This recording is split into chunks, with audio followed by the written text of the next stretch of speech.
The relevance of revelation today. ഈ വെളിപാട് പുസ്തകത്തിൻ്റെ ഇന്നത്തെ പ്രസക്തി എന്താണ്? അതിൽ തന്നെ പറഞ്ഞിട്ടുണ്ട്, 66 പുസ്തകങ്ങളിൽ ഏറ്റവും അപ് ടു ഡേറ്റ് ആയിട്ടുള്ള പുസ്തകം മത്തായിയുടെ സുവിശേഷമല്ല, കൊരിന്ത്യർ ലേഖനമല്ല, പുറപ്പാട് പുസ്തകമല്ല, പിന്നെ ഏതാണ്? വെളിപാട് പുസ്തകമാണ്. കാരണം ഇപ്പോഴത്തെ കാലവുമായി ഏറ്റവും അടുത്തു വരുന്നത് 2000 വർഷം മുമ്പ് ഏറ്റവും അവസാനമായി ഇതിൽ കൊടുത്തിരിക്കുന്ന പുസ്തകമാണ്.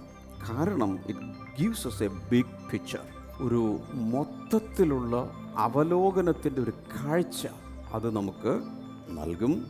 The master plan of God from now to eternity. ഇവിടെ മുതൽ അങ്ങോട്ട് നിത്യത വരെ കിടക്കുന്ന എല്ലാറ്റിനെയും കുറിച്ചുള്ള ഒരു വലിയ വ്യക്തത, ബിഗ് പിക്ചർ അത് നമുക്ക് നൽകുന്നുണ്ട്.